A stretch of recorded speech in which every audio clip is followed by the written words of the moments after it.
دیکھیے نبی صلی اللہ علیہ وسلم نے فرمایا، بخاری مسلم کی حدیث ہے، تقاتلون الیہود حتی یختبی احدکم وراء الحجر فیقول الحجر یا مسلم ھذا یہودی فاقتلہ ھذا یہودی ورائی فاقتلہ۔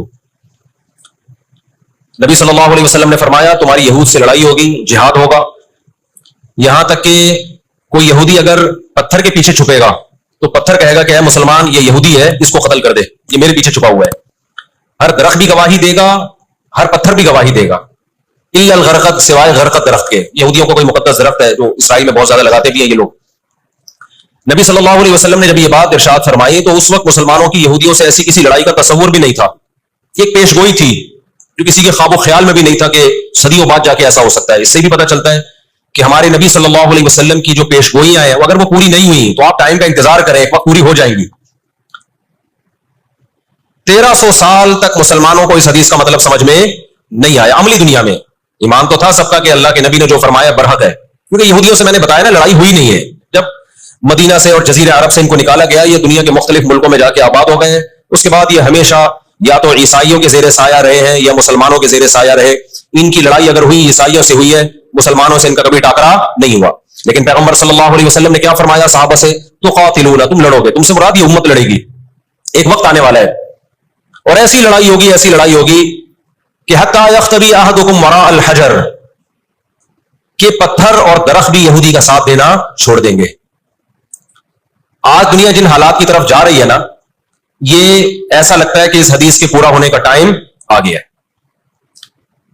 ہم جب قرآن مجید پڑھتے تھے، اب بھی پڑھتے ہیں، لیکن جب طالب علمی کے دور میں جب سمجھ کے پڑھنا سیکھا ہم نے، تو ہم جگہ جگہ قرآن میں دیکھتے تھے ضربت علیہم الذلہ، اللہ نے ان پر ذلت کو مسلط کر دیا ہے۔ میں بار بار کہوں یہودیوں سے ہماری مراد علی الاطلاق سارے یہودی نہیں ہے، کیونکہ میرے بیان کو لوگ شارٹ کلپ بنا کے غلط چلاتے ہیں۔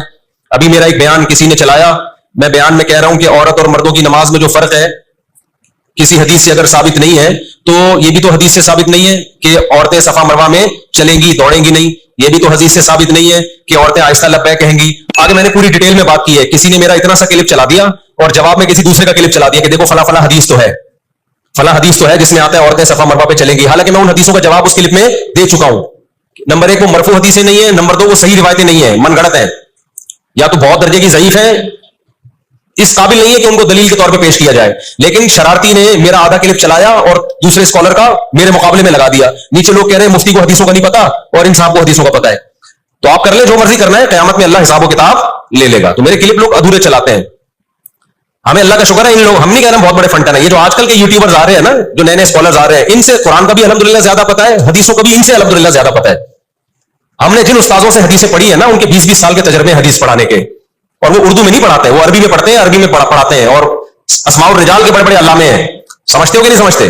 اور میں نے تو دور حدیث جو کیا ہے نا، دور حدیث ہم نے تو الگ ہی اسٹائل میں کیا ہے۔ ہم پر تو پابندی تھی کہ جب حدیث کا سبق ہوگا تو ہم نے خود عربی کتابیں دیکھ کر، عربی شروحات دیکھ کر لیکچر کو تیار کرنا ہے، سند بھی خود پڑھنی ہے، سند کی بحث بھی، اور پوری بحث بھی خود ہی تیار کرنی ہے۔ تو اس اسٹائل میں جب انسان حدیث پڑھتا ہے تو اس کی استعداد اور زیادہ بڑھ جاتی ہے۔ آج کل کے جو نئے نئے اسکالر آ رہے ہیں، ان سے کہو کہ بغیر زبر زیر پیش کے نا حدیث کی ایک سند پڑھ کے دکھا دیں، مفہوم تو اگلی چیز ہے۔ تبھی ہم کہتے ہیں سامنے بیٹھ کے جو مسائل حل ہوتے ہیں نا، وہ یوٹیوب پہ کلپ بازیوں سے نہیں ہوتے، ان سامنے بیٹھتے نہیں ہیں لوگ۔ میرے 3 دنیا میں مناظرے ہوئے ہیں، 3، اور تینوں میں الحمدللہ اللہ نے مجھے فتح دی ہے۔ 3 ابھی چونکہ موضوع اسرائیل کا چل رہا ہے، یہ مناظروں کی بحث کرنا مناسب نہیں ہے، وہ پھر کسی اور وقت بتاؤں گا۔ لیکن مناظرے کچھ اصول اور ضابطے کے تحت ہوتے تو ہوگا، بغیر ضابطوں کے کوئی بھی آگے بیٹھ کے مرغوں کی طرح لڑنا شروع کر دے، اس کو بحث مباحثہ نہیں کہتے، اس کو مرغوں کی لڑائی کہتے ہیں۔ تو مرغوں کی لڑائی میں ہم اپنے آپ کو نہیں دھکیلتے، ہم ٹرم اینڈ کنڈیشن فکس کر کے بات کرنے پر آمادہ ہوتے ہیں۔ سمجھتا ہے کہ نہیں سمجھتا؟ تو 3 ہوئے، میں پھر کبھی بتاؤں گا انشاءاللہ۔ ابھی تو یہ اسرائیل کا ٹاپک زیادہ ہے، میں ان جھگڑوں سے جو آج کل کے اسکالرز کے چل رہے ہیں۔ تو بار بار میں کہتا ہوں، میرا کلپ ادھورا چلاتے ہیں نا، تو کوئی یہودیوں کے خلاف نہ چلائے، سارے یہودی ایک جیسے نہیں ہے، ہم اسرائیل کے اگینسٹ ہیں، تو ہماری جو لڑائی ہوگی اسرائیل سے ہوگی۔ حدیث میں جس یہودی سے لڑائی کا ذکر ہے، اس سے مراد بھی کون سے یہودی ہے؟ یہ فتنہ پرست اور شر پسند یہودی ہیں جو اسرائیل پہ غاصبانہ قبضہ، فلسطین پہ جنہوں نے غاصبانہ قبضہ کیا ہوا ہے۔ سمجھتے ہو کہ نہیں سمجھتے؟ تو آپ صلی اللہ علیہ وسلم نے فرمایا کہ تقاتلون الیہود، تمہاری جنگ کس سے ہوگی؟ یہود سے ہوگی۔ دجال کس کا سپورٹر ہوگا؟ بولتے کیوں نہیں؟ ابھی تو دجال آیا نہیں ہے اور آپ نے بولنا چھوڑ دیا ہے، جب آئے گا تو پھر تو اچھوں کی بولتی بند ہو جائے گی۔ کس کا سپورٹر ہوگا وہ؟ ہاں، میں عرض کر رہا تھا کہ ہم جب قرآن پڑھتے تھے، ضربت علیہم الذلہ، قرآن کہتے ہیں ہم نے ذلت ان کے اوپر دے ماری ہے، ان فسادوں کی وجہ سے جو یہ کرتے رہے ہیں دنیا میں، ان فسادات کی وجہ سے۔ ہم جب پڑھتے تھے ہم کہتے تھے اے اللہ، آج تو یہودی ذلیل نہیں ہے. اسرائیل کتنا پاورفل ہے کہ گچی کس کی پکڑی ہوئی ہے اس نے؟ امریکہ کی. ہندوستان کو گچی سے پکڑا ہوا ہے. تو آج تو بڑی عزت ہے. میں نے اپنے استاد سے یہ سوال پوچھا, انہوں نے بڑا معقول جواب دیا, اور یہ تفسیر کی کتابوں میں بھی لکھا ہے. دیکھیں آپ یہودیوں کی ہسٹری اٹھا کے دیکھیں نا, ہمیشہ کوئی نہ کوئی ایسا ان پر مسلط ہوا ہے جنہوں نے ان کی شرارتوں کا مزہ ان کو دنیا میں چکھایا ہے. قرآن سے بھی یہ بات ثابت ہے کہ ان کو ان کی شرارتوں کا مزہ, عذاب جو ہے وہ دنیا میں ملتا رہے گا. میں بار بار کہتا ہوں ہٹلر نے بھی ان کو عذاب دیا ہے. ہٹلر سے پہلے بھی اسلامی نہیں بلکہ دنیا کی تاریخ میں بہت سے ہٹلر گزر چکے ہیں جنہوں نے ان کی شرارتوں کی ان کو دنیا میں سزا دی ہے. ہم پھر بھی بتائیں ہٹلر کے حامی نہیں ہے جو ظلم اس نے کیا, لیکن وہ بھی ان کی شرارتوں سے بیزار تھا. قرآن کہہ رہے ہم نے ان پر ذلت کو دے مارا ہے, دنیا میں بہت دفعہ رسوا ہوا یہ. اب کیا ہے, یہ آخری ذلت ہے یہودیوں کی جو اب کس کے ہاتھوں ہونے والی ہے؟ فلسطینیوں کے ہاتھوں. آپ کو معلوم ہونا چاہیے جب دنیا میں کسی کو بہت زیادہ ذلیل کیا جاتا ہے نا تو پہلے اس کو عزت دی جاتی ہے. کسی کے گلے میں آپ جوتوں کا ہار پہنا دو, یہ بھی ایک ذلت ہے. اور ایک طریقہ یہ 3 پیس سوٹ ٹائی میں آپ اس کو صدارت کی کرسی پہ بٹھائیں اور پھر آپ اس کو جوتوں کا ہار پہنا دیں. بتاؤ کون سی بڑی ذلت ہے؟ یہ دوسری ذلت پہلی ذلت سے بڑی ہے.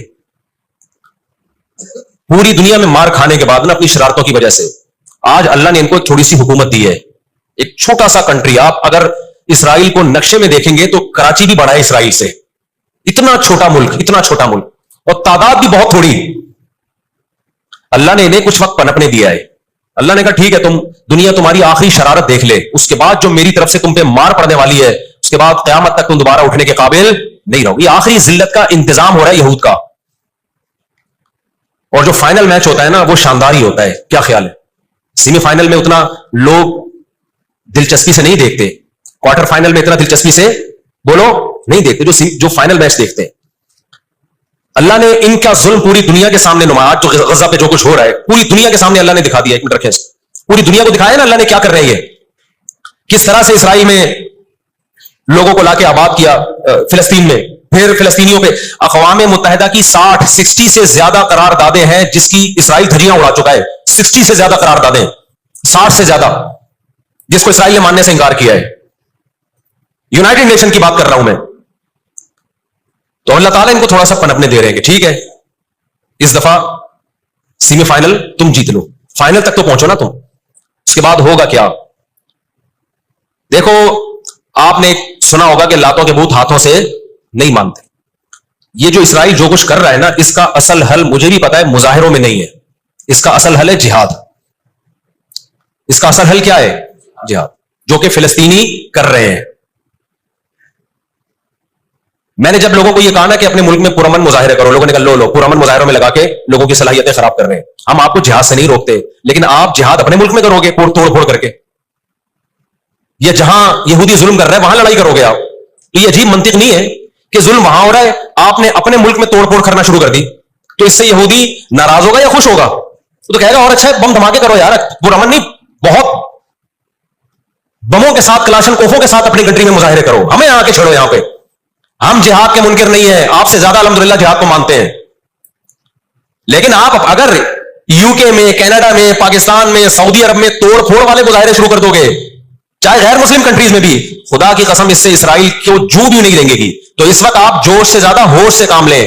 جوشیلی تقریریں کرنے والے بہت ہیں مارکیٹ میں, ابھی نعرے بھی یہاں لگ رہے ہیں, ہم یہ کر دیں گے, ہم وہ کر دیں گے. ان سے پوچھو کیسے کرو گے؟ شام کو گھر پہ جا کے گٹکا کھا کے سو جاتے ہیں وہ. جوشیلی تقریریں کرنے والے, میں مانتا ہوں جہاد ہی ہوگا, لیکن ہوگا کس سرزمین پہ؟ جہاں یہودی لڑ رہا ہے وہیں لڑا جائے گا. میدان جنگ متعین کیا جاتا ہے لڑائی کے لیے. یہ نہیں ہوتا کہ آپ میدان جنگ میں نہیں جا سکتے تو جو میدان جنگ نہیں ہے اس کو میدان جنگ بنا دو. ایسا دنیا میں کبھی بھی نہیں ہوتا. یہ تو وہ جون پور کے قاضی والا قصہ ہو جائے گا کہ وہ سولی پہ لٹکایا ایک شخص کو, اس کی گردن موٹی تھی, وہ پھندے میں آ نہیں رہی تھی. انہوں نے کہا اس کی گردن چونکہ پھندے میں آ نہیں رہی ہے تو اس کی چونکہ آ رہی ہے اس کو لٹکا دو آپ. وہ کہے گا میری آ رہی ہے لیکن میرا قصور کیا ہے؟ تو یہ عجیب قسم کا جہاد ہے. آپ اپنے ملکوں میں, یو کے کینیڈا میں آپ نے اگر توڑ پھوڑ کرنا شروع کر دی, وہ چھوڑے گا تھوڑی کینیڈا آپ کو. یو کے امریکہ میں آپ نے اگر توڑ پھوڑ شروع کر دی, وہ چھوڑے گا تھوڑی. آپ کی اوقات کتنی ہے؟ لڑائی کے لیے سب سے پہلے میدان جنگ کا تعین ضروری ہے کہ لڑائی ان کی مرضی سے نہیں ہوگی. کہاں کہ وہ جہاں چاہ رہے ہیں, لڑائی ہماری مرضی سے ہوگی. ہم جہاں کہیں گے وہاں لڑائی ہوگی. میں سمجھا پا رہا ہوں اپنی بات؟